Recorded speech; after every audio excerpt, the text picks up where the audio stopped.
On this episode of MythBusters, Adam and Jamie are all smiles as they tackle a myth that's massive. That's just about the funniest thing I've ever seen. They're getting ready to unleash the biggest boom in MythBusters history. Now he's off the ground. Did a World War II airman survive a fall from 20,000 feet because an explosion on the ground cushioned his landing? Jamie wants big boom. Then Cary, Grant, and Tori turn the spotlight on the lights on or off myth as they find out how to leave you with a lighter electricity bill. Little sugar in the coffee this morning? Who are the MythBusters? Adam Savage. Ants are all over my head, man. And Jamie Hyneman. Gets me all worked up just looking at it. Between them, more than 30 years special effects experience. That was heavy. Joining them, Grant Imahara. Go get him, boy. Tori Belleci. Somebody order some exploding pants. And Carrie Byron. Oh, God. They don't just tell the myths, they put them to the test.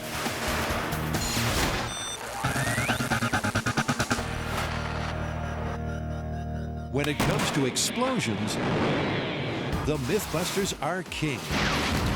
They've turned toilets torpedo. Tried a spot of painting and detonating. And of course, they blew a cement truck to kingdom come. But that's all in the past, because now Adam and Jamie are about to plan the biggest explosion in MythBusters history. There's nothing like starting with a bang. Well, Calaveras County says it's okay. The quarry says it's okay. The police department and the bomb squad says it's okay. Can we blow this thing up? No, we have to tell a whole story first, like always. And this one begins with a fan who wrote us about a story they've read on a calendar hanging in their house. A World War II gunner fell from a plane without a parachute, fell 22,000 feet into the glass roof of a French train station at the very moment a bomb went off in that train station, cushioning his fall and allowed him to survive. It's a tall tale from World War II. Cruising at 22,000 feet, an unfortunate airman fell out of the gun turret of his plane. Without a parachute, the prospect of a soft landing looked awfully hard. But as he neared the ground, a 1,000-pound bomb blew up in a train station beneath him and sent out a shockwave that actually cushioned his fall. It's an explosive story that for Adam and Jamie begins with a trip to an aviation museum. Well, the guy is supposed to have fallen out of a B-17 bomber, and here at the Castle Air Museum, they've got one for us to look at. It seems like a fine place to start. Now, we've got a myth that involves one of these planes. It involves a turret gunner who got shot out of the plane at 22,000 feet without a chute and survived because he hit the roof of a train station at the very moment a bomb was going off in that train station, and the shockwave of the bomb cushioned his fall and allowed him to live. Have you heard that? I have heard instances, or one instance, where a gunner fell into a snowbank, which was about, I think, 19 or 20,000 feet, and came out of it with a broken limb. But I have not heard this story. Although Joe hasn't heard of our myth, there's one part of it that's definitely true. B-17 ball gunners did not wear parachutes, and the reason is obvious. You can see how confining that is. So that's why they don't wear parachutes. Exactly. Dude, that is messed up. Right, and hanging under this aircraft at several thousand feet. Your target practice. Basically. Oh my God. Oh my God, indeed. Without a parachute, the airman in the myth sure would have plummeted. But could a 1,000-pound explosion in a French train station really have saved him? It's time to get a MythBuster. But back at the shop, Adam's already having doubts. I am starting to get worried about this one. 22,000-foot fall is shaping up to be like the biggest myth we have ever done. Yeah, we really, really need to be prepared for this. So we need your guys' help. We want to focus on the large-scale experiment, and we want you guys to do the bench tests for us, the small-scale experiments. Aye, aye, Captain. What you need? Well, I want you to start with car airbags. It seems to me the best potential analog test bed They're easy to get, easy to set off, and they might really be able to demonstrate that an explosion can cause deceleration in something heading towards it. It's going to be fun. So to blast off with this myth, Carrie and Tori are going to find out if a falling lead weight can be slowed down by an explosive charge from a car airbag. I've set up a drop rig. Basically, it's just a quick release and a pull string. And here I have a lead weight with my G-Shock stickers on it that go up to 100 Gs. And I'm going to do a quick test just to see how violent a fall this is going to be. This is how it works. We have a little glass tube inside here, and inside that is another little glass tube filled with a red dye. This is basically calibrated so that once the Shockwatch sticker reaches a certain deceleration, the tube inside will break and turn the outside tube red. So if you get a red mark, then you know that it's reached, 100 Gs, 50 Gs, 75 Gs. That's the theory, but before using any explosives, Carrie must first calibrate the shock watches, and a simple drop test should do just that. 3, 2, 1. Let's see what we got. So it looks like it broke 2 of them. Only 2? Yeah. Wow. So it's between 75 and 100 Gs. So without the bang, both the 50 and 75 G watches triggered. That means that now the question is, will an airbag explosive decelerate the ball so much that these shock stickers stay intact? So now that I've got my ball all redressed with new Shockwatch stickers, the next step is to drop the lead weight directly onto just the pyrotechnic, no enclosure. We want to see what kind of deceleration you can get from just the blast. To find out, Tori first removes the airbag bag from the pyrotechnic charge. Hey, there's a penny in here. What? I guess they put that in there for good luck. And once that's done, our dynamic duo put it inside a miniature house to represent the train station of the myth. We've taken the pyrotechnic out of the airbag rig. We've placed it inside of this little Benjamin Franklin house, and hopefully Tori's timing will be impeccable. He will set off the pyrotechnic at the exact same time that we pull the string, and everything will work out beautifully, and the whole myth will be proof of concept right here. You know there'll be trouble when it all sounds so easy. How are we gonna time this? I'm just gonna watch the ball fall, and at the point where I think I should ignite the airbag, that's when I'm gonna do it. I mean, for this to even remotely work, it's all about the timing, so that's why I'm doing it by eye. It's very crucial that I do it by eye. With a plan as concrete as that, what could possibly go wrong? Ready? In 3, 2, Oh, what the heck is that? and now it's too sensitive. You went 3 and then followed. No, Saboteur. It seems like Carrie has dropped the ball. Let's try that again. In 3, 2, 1. That was a delayed reaction there. But this time, it was Tori who balls things up. In 3, 2, 1. Take 3 doesn't go much better. In 3, 2, 1. Oh, it might be a dud, huh? And after the 4th dropout, it's looking like the team need a plan B.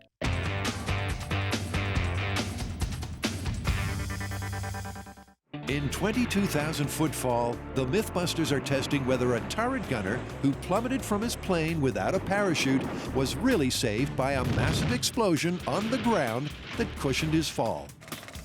To put this to the test, Carrie and Tori have been trying to see if a small explosive can decelerate a falling lead ball. But it's not exactly gone to plan. And in the meantime, Adam and Jamie need to get on with the big-scale plans. Well, the small-scale experiment is underway. Next, we have to tackle the big scale. Yeah, we've got a lot ahead of us. We've got to do the train station, the bomb. We've got to replicate our airman and his 22,000-foot fall. Where do you want to start? There's such a shopping list for this myth that the boys don't know where to begin. They need a plane to bail out of, an airman to plummet without a parachute, a train station for him to fall into, and a huge bomb to blow up. Let's start with the station. Our airman fell into a French train station with a glass roof. And those aren't that common in California, so we have to build our own. The goal is to use a bunch of steel and 2 foot by 2 foot panes of glass. And I've designed something that's got some arches. It feels kind of like the right thing. And it should give us a good idea of whether the explosion or the glass or maybe even the steel structure actually broke his fall. Adam may have designed it, but it's Jamie and Jess that get to build it. And with welding skills like this, it's not long before the station frame begins to look très magnifique. Those things seem about right, so I think we're good to lock it down. Which gives Adam an excuse to move on to myth shopping list number 2, the bomb. The original bomb that the myth involves is a 1,000-pound bomb whose casing weighs on the order of several hundred pounds. That's just the casing alone without the explosives. So we wanted a metal casing that was as heavy as possible, and this actually fits the bill perfectly for us. This started out as the Sharammer for the Shark Special. Then morphed into the XMB for exploding hair cream. Dude, that was a hell of a result. Wow. Became the Steam Cannon. Yeah! And now its final task will be as a bomb casing for us for 22,000-foot fall. This steel tube has had a series of cameo appearances on MythBusters, but not for much longer. As Adam converts it into a casing for a 1,000-pound bomb, its days are numbered. So we'll need 6 pieces of that. With the casing and the train station running on time, now the boys just need a B-17 bomber and an airman. But that's not going to be so easy. So, in terms of dropping our airmen, we can't drop them from 22,000 feet because, well, number one, we can't get any aircraft to fly over an explosion no matter how high they are, and we can't aim from that height and make them hit such a tiny target. Well, why don't we use balloons? I mean, we've lifted you with a balloon before. Perfect. I'll tell you what, all we need is to get him up to 120 miles an hour. That's a human's terminal velocity. We know that from umpteen myths we've done about people falling. So I'll figure out exactly how high he has to fall from in order to reach 120 miles per hour. And we'll just fly the balloons that high. The key to this myth is terminal velocity, the maximum speed at which an object can fall. It's reached when gravity is matched by the force of wind resistance, which for humans works out at around 120 miles an hour. So all Adam has to do is work out the minimum drop height required to reach that magic number. Basically, he's got to fall for 5.5 seconds to reach 120 miles per hour. And that puts him at 487 feet in the air. That's totally doable. Yeah, all things considered, it's the cheapest, it's the most practical way to go, and I can't see anything better. Yeah. So let's do it. All right. So that's the plan. Instead of a B-17 bomber at 22,000 feet, they'll drop Buster from some weather balloons at 500 feet. Just enough for him to reach terminal velocity as he lands in the exploding train station. And when it comes to working with weather balloons, Adam is the expert bar none. After all, in only the 3rd episode of MythBusters, it was our very own Mr. Savage who sailed to new heights in a lawn chair, complete with beer in hand. Cheers. Now these are meant to normally be filled to between 6 and 8 feet, but they have a bursting diameter of 23 feet. I'm actually going to go somewhere in between, filling them to probably about 10 or 12 feet, which means hopefully it'll take maybe 10 to raise our hero and all of his commensurate equipment above our glass roof. So with the balloons checked off, Adam and Jamie have almost all they need to put this myth to the test. The only thing missing is the results from Tori and Carrie's small-scale experiment. And back at M7, it seems that everything is finally ready to see if a small explosion can decelerate a falling lead ball. And Tori's about to add the finishing touch. What I have here is a piece of 16th inch glass, and since the myth talks about the man falling through a glass roof, we thought, why don't we use a piece of glass? So what we're gonna do is we're gonna lay this on top of the explosion, drop the ball into this, and see if, this breaks the fall. With the glass roof in place, it's the perfect small-scale representation of the myth. But will the ball, playing the role of the airman, slow down at all? If I can time it right, hopefully, when the ball just touches the glass, I'll set off the airbag and break the fall of the ball. Well, okay, considering we're gonna be blowing up a sheet of glass It's probably a good idea if we give ourselves a little bit of protection. In 3, 2, 1.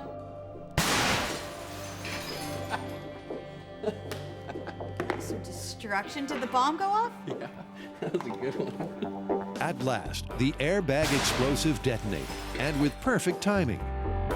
Mere moments before the ball touches the glass, the explosion was triggered, spraying glass shards far and wide.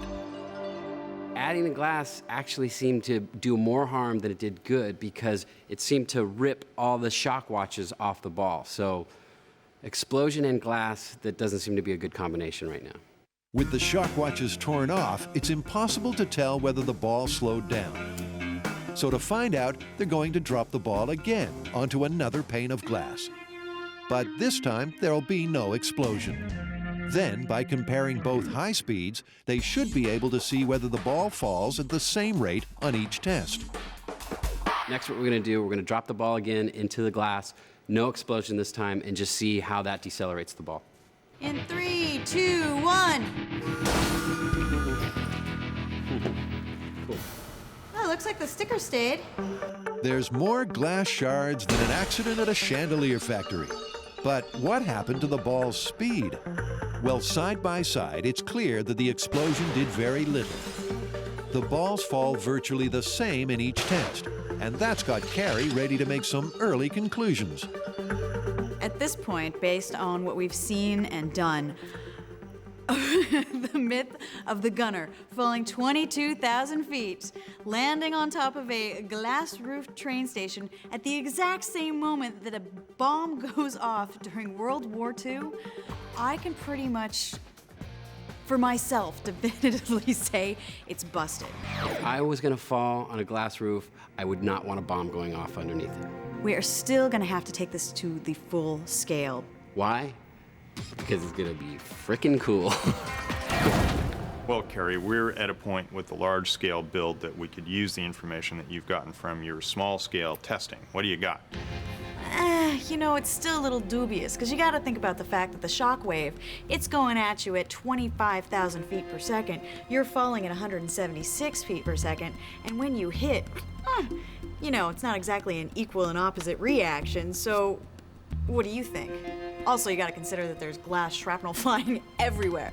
You know, look, I think these guys did a great job. We know that the devil is always in the details and the scaling. I'm starting to believe from the research we got that this guy did survive. It's a true story. We just don't know how, and there may be something that we're missing in the small-scale experiments that'll pick up when we do this full size. We have to continue doing this full size. Sure. I wish you all the luck in the world with this one. Carrie, Tori, and Grant are about to test a household myth with the flick of a switch. Do you really save on energy and your electricity bill if you leave your lights on permanently, rather than turn them on and off throughout the day? Now, this is a myth that can divide a household. Let's take our little family, for instance. Has anybody noticed that Jamie follows you around the shop, flipping off lights after you leave just to save energy? It's really, really annoying. So the idea here, I guess, is will you save on energy and bills if you leave the lights continually on rather than flipping them off every time you leave the room? Yeah, actually, some people believe that the startup energy usage is so high, it's better to leave the lights on all the time. Finally, everything was ready for the turning of the main switch on the control board. Ever since the invention of the first electric light bulb in the 1800s, people have continually proposed that to save money, you should actually leave your lights on, even if you don't need them. Decades down the line, and it's time for the MythBusters to find the truth. All right, so how are we going to test this one? I think we should measure the amount of energy consumed when you turn the light on, start up, and compare that to the amount of energy consumed over a period of time. So I call that steady state. Yeah, that's cool. That way we can figure out if Jamie's actually saving any money flipping on and off the lights. Yeah. So the team will finally shed some light on a myth that's been around since the end of the Dark Age. But first, they need to do some shopping, which will highlight another question. How many MythBusters does it take to buy a light bulb? My name's Mark. Carrie. Hi, Carrie. Grant? Hi, Grant. How you doing, Tori? Hi, Tori. Okay, Mark, so the myth is, is it better to leave your lights on or turn them off in order to save energy, increase the lifespan of your light bulbs, that sort of thing? The optimum energy efficiency is simply turning your lights off. Well, you heard it from the professional. Myth busted. I think we're done. This is the shortest myth ever, right? Hey, thanks, Mark. Yeah, this is Mark may think this myth is all hot air, but the team hasn't come this far to give up without a fight. Heavily laden with a selection of the most common household light bulbs, it's back to base to turn the spotlight on this myth. Well, first up, we're going to wire up a set of lights of several different varieties and measure their power consumption. And we're interested in 3 periods. First, power consumption during startup. Second, during maintenance, while it's sort of on. And then finally, during shutdown. That's the plan.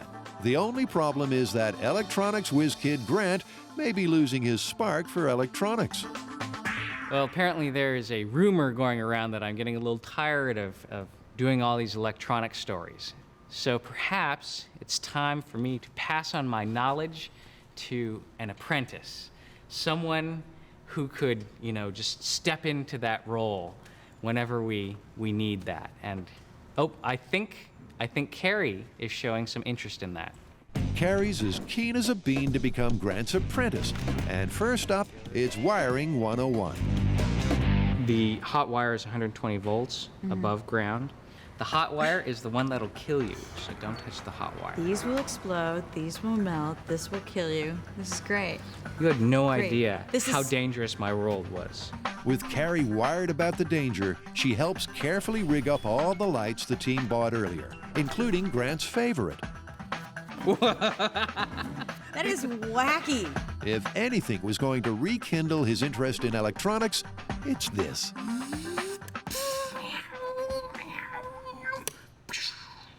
Little sugar in the coffee this morning? Yeah, I just love electronics. In 22,000-foot fall, Adam and Jamie are having a blast. Can the shockwave from a massive bomb cushion the fall of a plummeting person? To detonate an answer, they've come to a quarry in Southern California. But it's only just dawned on them that there's an awful lot to do. Well, we've got to build our train station out here, pretty much right where I'm standing. Then we've got to lay out all the rigging hardware and launch hardware for the helium balloon and the drop rig. Then we've got to meet with our bomb techs and pretty much, hopefully, if everything gets done correctly, fill the balloons with helium, get the dummy up in the air, get in place, and blow this thing to smithereens. Blow this thing to smithereens, and how? In the original myth, an airman fell 22,000 feet into an exploding train station and survived. But to test this, the MythBusters have made some alterations. They're replacing the plane with some helium balloons, the airman with Buster, and the 22,000 feet with 500. Buster will fall down a guide wire into the train station just as a 1,000-pound bomb goes ballistic. That's a bomb. The bomb casing's good to go, but they won't put the explosives in until everything else is ready. Starting with the replica French train station. There we go. Here's another one. But with 54 panes of glass, there's a real risk that when the bomb goes boom, this will turn into the House of Flying Daggers, something which Jamie is rather upset about. The only bad thing about this is it actually is quite nice. It's, we got the little kind of radiating spines, and it's pretty, but it's going to go away pretty soon. While Jamie's feeling sad about the train station's imminent demise, Buster is feeling overjoyed because he's had a last-minute reprieve. So Buster is not our test dummy on this one. The Carrie, Tori, and Grant actually have made one out of ballistic material, and his name is Ted, as in Bust Ted. Or as in Exploit Ted, Detonate Ted, and Annihilate Ted. And to help Ted assume the role of turret gunner, he's been squeezed into a tiny box. What happened to his head? Well, it got broken up because they put him in. Because he's too tall for the box. He's too tall for the box. We'll see whether he starts to sag in the noonday heat. With the temperature already a mind-melting 115 degrees, sagging in the noonday heat is about all that Adam and Jamie can do too. Well, look, everything's pretty much done. The train station's done, the bomb is laid, the guy wire positions are staked out. You're sounding pretty tired. Are you all right? I'm exhausted, man. It's like 115 degrees out here. I'd like to go and come back like an hour before dawn tomorrow to set this thing off. Sure. Yeah? Fresh pot of coffee. This thing won't be so hot that it's going to go off when we load the explosives in it. Exactly. All right, let's get out of here. All right.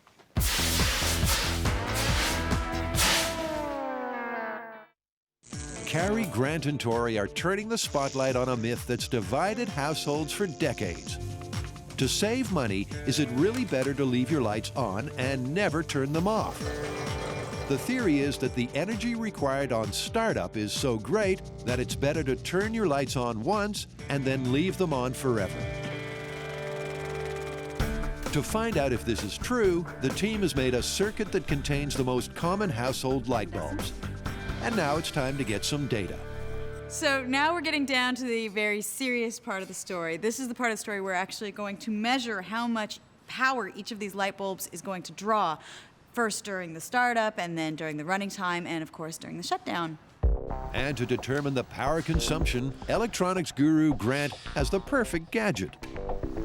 So in order to measure how much power each of these lamps is consuming, we have this, which is called a kilowatt. And basically it's available at any hardware store. And what you do is plug in your appliance, or in our case, a lamp, into this, and it will measure over a time period how much electricity you're using. So, using Grant's kilowatt, the first step in this myth is to work out how much energy each of the bulbs uses when left on for an hour. Oh, yeah. And to help the team remember that time's up, Grant's even rigged an alarm. Okay, 60 minutes on the clock. This is going to count up to that.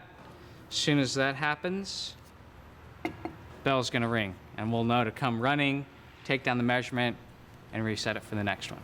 And first up is one of the most common lights of all, the compact fluorescent bulb. And an hour later,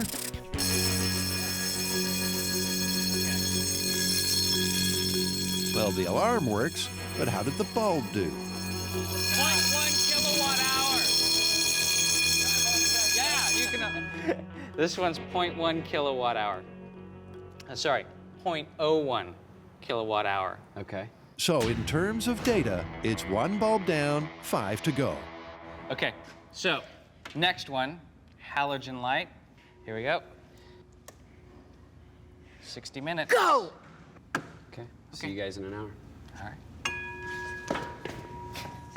The next 5 tests pass by at light speed as the team puts incandescent bulbs, fluorescent tubes, LEDs, halogens, and metal halides to the test. And after an enlightening afternoon, they have all the data they could ever need. So, great. Over the course of an hour, all 6 bulbs were surprisingly efficient. So if the startup energy surge is as high as the myth says, then it may well be better to leave your lights on permanently. But before testing that, Grant has a burning childhood ambition that he wants to fulfill. And he's very excited. Here at the Livermore Fire Department, they have a light bulb that's been burning for 105 years. I really want to see this.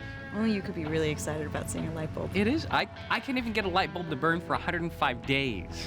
Hey, guys. Hey, guys. Hey, good morning. How are you? Good. I'm Grant. Hi, Grant. I'm Chief Jeff Solfarelli. Welcome to the LPFD. Hi, nice to meet you. Carrie. Carrie, how do you do? We hear you have a light bulb that's been burning for 105 years.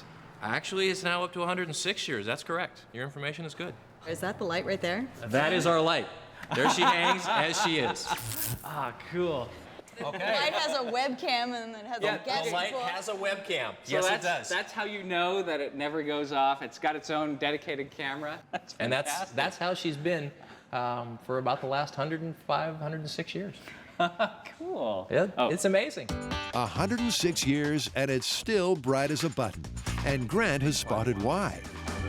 Look how big the filament is. I mean, even from down here, I can see how massive it is. This is what they call a carbon filament. And the newer ones we have are the more exotic metals. Some of them are titanium, so it's much thinner, and it puts out a lot more light, burns a lot hotter. This doesn't burn as hot.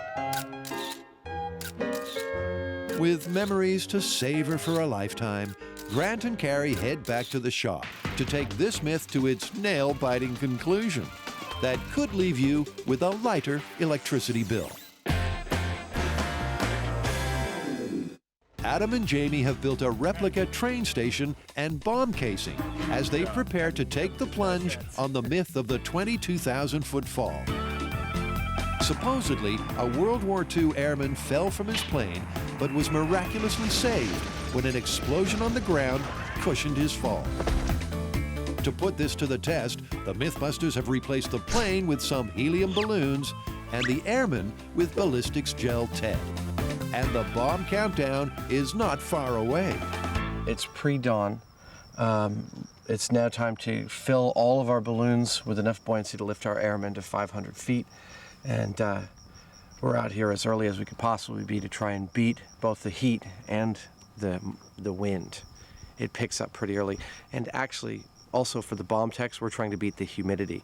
We want to do this when it's still pretty humid so we reduce the chance of fire. And if the pressure in the balloons isn't enough to keep Adam and Jamie on their toes, retired FBI agent Frank Doyle has arrived with some news to make the atmosphere even more tense. Hey, good morning, guys. Morning. Hey, Frank. Hey, Frank. How's it going, Phil? If you have any influence with the weatherman, now's a good time to make the telephone call because see all of our clouds and overcast up there? That's not good for explosions because that cloud cover will keep our pressures and our noise down so that everything will bounce up, come back down, and go out. And I hope there's no neighborhood windows nearby. This much explosives won't just blow a hole right through the cloud cover. It doesn't work that way. You've been watching too much television. While TV addict Jamie waits on the weather, Frank and colleague Phil get on with loading up alarmingly large amounts of explosives. A 1,000-pound GP bomb has a little bit over 500 pounds of HE in it, high explosive, and the rest is the metal of the steel case. So that's what we have gone to great lengths to duplicate here in creating an authentic situation for our myth. 500 pounds of high explosives should ensure authenticity. But how will this train station detonation compare to previous MythBusters mayhem? Of course, we've done a very large 3,500-pound safe. Wow, that worked beautifully. Now with the cement truck, we used a different kind of explosive. It had a slower detonating velocity as compared to this explosive. This explosive is about 3 times faster. If the train station torpedo is faster than this, then what can we expect? I think this is going to be the biggest one. So, stand by for the biggest explosion in MythBusters history. And with the balloons all inflated, it's time for Airman Ted to rise to the occasion. So, Ted, you ready? 500-foot drop, and history is yours. To get things airborne, the boys have rigged a clever pulley system that should allow them to precisely control the ascent of the balloons and Airman Ted.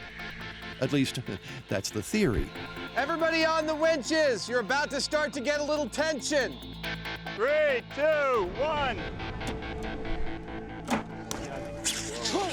Ho! Heads up!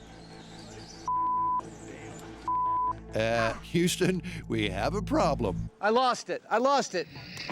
The cord tethering Ted suddenly snapped, which means the balloons are up, but our airman is still grounded. Watch out for the cable, That one's gone.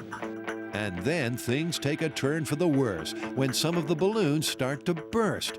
And as Adam's about to learn, that is very bad news indeed. Are you guys totally slack? Yeah. That's it. We're officially screwed. We lost our buoyancy. With 3 balloons down, there's just not enough helium to get Ted up. And what's more, the fire team says it's now too hot to safely detonate the bomb. So for today, the show's over. Understandably, the boys are feeling a little deflated. Murphy is in full force here today, and now it's too late because not only did we have some setbacks, but those setbacks pushed us past the window that we had to set this thing off. Ted's not holding up very well either. That's another whole can of worms. So I think we're going to have to come up with a dynamic solution in the next 15 minutes so that he doesn't just turn into a puddle with grass embedded in it by tomorrow morning. It's savable. The structure is still here. The balloons, the bulk of the balloons are still here. The dummy's still here. The rigging's still here. I think we're good, but we've just got to wait until the fire danger is a little lower. So, with the provision of a makeshift bed for Airman Ted, it's time to sleep on this myth until the early hours of tomorrow. Let's go rest up.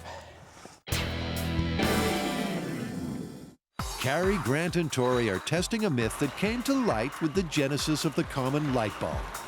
Do you save on energy and money by leaving your lights on to avoid the power surge that flicking the switch generates? Well, Carrie, at least, is not convinced. Well, I always switch off the lights because it just seems pretty intuitive to me that you turn off the lights, you're gonna save energy and save your light bulb. Other members of my household, they have much more important things to think about. To answer this important question once and for all, the team are halfway through their experiment. They found out how much energy 6 types of light bulb use when they're on, and now they need to see how this compares to the energy surge that happens on startup. And for this test, Grant unveils gadget number 2. This is an inductive current loop, and what you do is pass your wire through here, and as the current flows through here, it actually induces a voltage. This line is going to go to a computer-based digital sampling oscilloscope. So in that millisecond range, that really quick turn on, I'll be able to capture that and measure exactly how much current is going through that wire. With Grant's electrical mastermind firing on all cylinders, Carrie once again turns apprentice. Soon you'll be able to do this blindfolded. Open your mind to your feelings. Feel the wire. I have no idea what that's from. When the test finally gets underway, it doesn't take long for a pattern to start to emerge. So the interesting thing, after a couple different trials, we've caught there's always a big spike on startup as the filament warms up, which is to be expected, but it's not very long, and actually it gets to steady state very quickly. But I think we're probably going to have to hold our judgment till we see some of the other ones. So it's coming to light that the energy surge used on startup is not very big at all. And that means that only a few calculations stand between Grant and a bright conclusion of the lights on or off myth. So, crunch the numbers, and here's what I got for the incandescent. Total power used during startup is 21,522 watt-seconds. Total power for 1 second is 59,519 watt-seconds. And that makes our break-even time 0.36 seconds. Okay, so from that, I guess that means I'm leaving the room to go make a cup of coffee. It's only worth it for me, economically, to keep the light on if I come back in 1/3 of a second. Yeah, that's pretty quick. That'd be a really quick brew coffee. Okay, so in this instance, I am turning the lights off when I leave the room. Yes. A quick brew indeed. For the incandescent bulb, the startup surge is so small that you will always save money if you turn it off when it's not needed. Stand by for the next. Grant keeps plugging away and soon has the results for the other 5 bulbs, and they all conform to this pattern. Okay, I got the compact fluorescent figures. 0.015 seconds. Faster than you can blink your eye. Halogen, 0.51 seconds. Okay, fluorescent tube. 23.3 seconds. So the common fluorescent tube draws more energy on startup than any of the other bulbs. But it's still only equivalent to 23 seconds of continuous use. As far as a residential situation goes, that is the most likely one for you to have. Still, 23 seconds? I don't think so.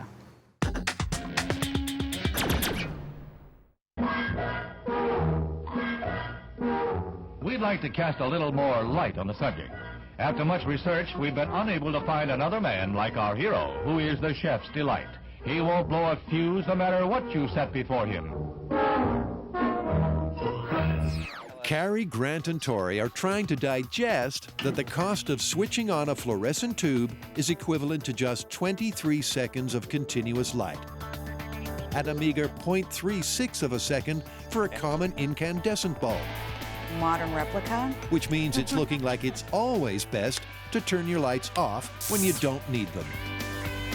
So far, this myth is looking really easily busted to me. I mean, I don't think that there's any way you're gonna save money by leaving the lights on all the time. I mean, unless you have a room filled with fluorescents and you only plan on being out of the room for 30 seconds. Yeah, but I think that's only half the story. I think our fans are probably wondering, as I am, how this affects the longevity of the bulbs. So you want to test to see if the number of times you turn the light bulb on and off has an effect on the lifetime of the bulb. In a final test, specimen bulbs are lighted and allowed to burn out.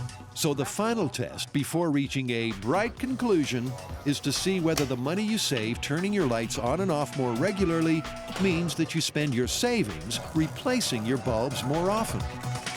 Well, it's not just energy consumption that figures into whether it's better to leave the lights on or turn them off. It's also longevity of the lamps. So what I've set up is a little timer plus a relay. What I'm going to do is take this group of lamps and turn them all on and off at some predetermined time interval. So why don't we just put this on a 2-minute cycle?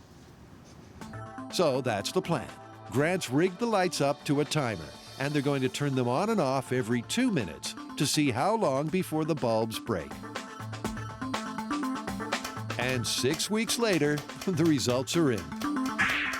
Okay, so we've been running our longevity test with a 2-minute on-off cycle for over a month now, and the only bulb that is not burnt out is the LED.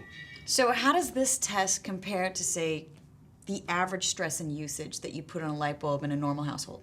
Right, because I mean, these lights have been turned on and off over 10,000 times in a month. Yeah, actually, that corresponds to over 5 years worth of stress turning it on and off in a regular household. And given that when you turn on an incandescent light bulb, it uses the same amount of power as 0.36 seconds of continuous use and doesn't really take that much wear and tear, Jamie might be right. You're supposed to flip off the lights when you leave the room. Yeah, I have a feeling this one's busted. Yeah, I think it's definitely busted. Jamie's always right.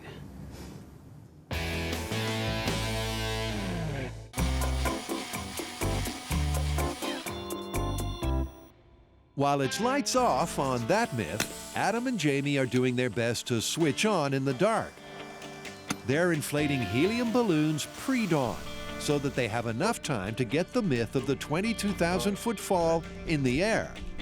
And starting at 4 a.m., it's times like these when Adam reflects on the harder aspects of his job.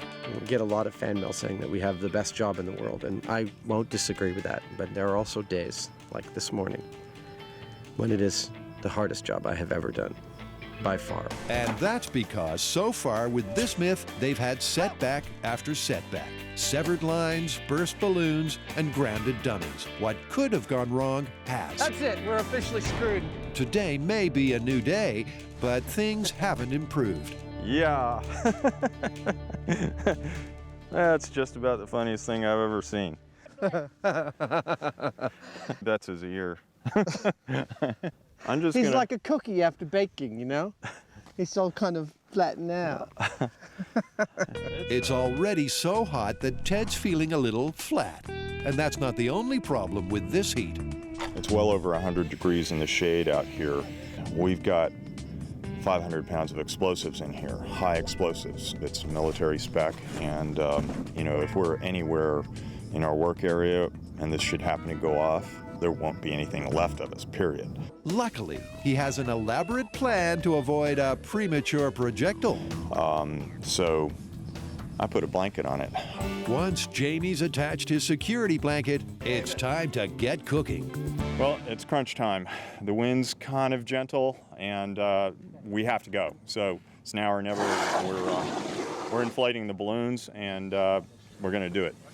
Everything that could go wrong, this is like the myth of Job is what's happening here. But I've got 7 balloons. I think each of them are at least 20 to 25 pounds. It gives me 150 some odd pounds. I think it's enough to lift our airman. The bomb squad is coming back up here, and then we just cross our fingers. There goes nothing. Okay, that's cinching up on our airman. Now he's off the ground. Now he's off the ground! At last, turret gunner Ted has got his wings. Slowly but surely, he climbs 500 feet. He may be slightly off target, but the guide wire will ensure that he falls right into the station, which means it's time to retreat to safety. Well, our guy is airborne. The balloons are up, cable's good. Once they push that detonator, our airman will drop for approximately 6 seconds on a blasting cap, and then a second blasting cap will detonate the bomb under the train station, hopefully at the very femtosecond that our airman is touching the roof. With the boys a safe distance away, it's finally time to put the myth of the 22,000-foot fall to the test. And here's what's going to happen. Airman Ted is suspended so that he's 500 feet off the ground. He's connected to the train station via a guide wire. On Adam's cue, the balloons will be cut and Ted will fall. 6 seconds later, the 1,000-pound bomb will boom. Will Ted survive? Everybody, say it with me. Jamie wants big boom. 5, 4, 3, 2, 1. He's falling. He's falling. He's going towards it. He's going towards it. Oh!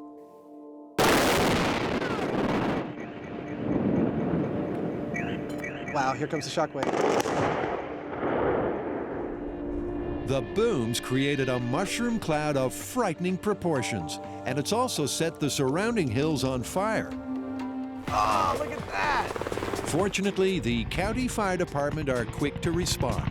And there's This day's just getting better and better. Come to ground zero, it's awesome. Frank will be right there. You're my new best friend. And after an explosion like that, Frank's my new best friend too. On the high speed, you can clearly see the cushioning shockwave before the area gets blown to smithereens. But what happened to Ted? Well, unfortunately, there was a malfunction in the guide wire, which meant that he fell way off target. But the charge caused so much carnage that Jamie and Adam should still be able to draw some equally powerful conclusions. If there's one thing in this whole blast site that tells you what the real deal is with this kind of explosion and being close to it, it's right over here. Check it out. Whoa! It totally wrapped around it. That is crazy. Oh my God. Can you imagine what this piece of steel would have done to you if it hit you instead of this tree? I mean, it's like a necktie. We're not going to get that off of there. No, we're going to cut it here and display it proudly on your shelf. There's so much shrapnel that if Ted had fallen into the station, our gunner would have been a goner. Here's the body. There's the steel. There's more steel way over there and a lot further, so... There's no way. There's just no way. The idea is that the pressure of this one human body somehow equalized the pressure of the bomb going off. That's just not going to happen. So, in the middle of a crater, in the middle of a quarry, in the middle of nowhere, it's time to wrap this one up. So what are we going to call this one? I mean, look, factually, we know that in World War II, there was an airman who fell 22,000 feet from his bomber and survived without a parachute.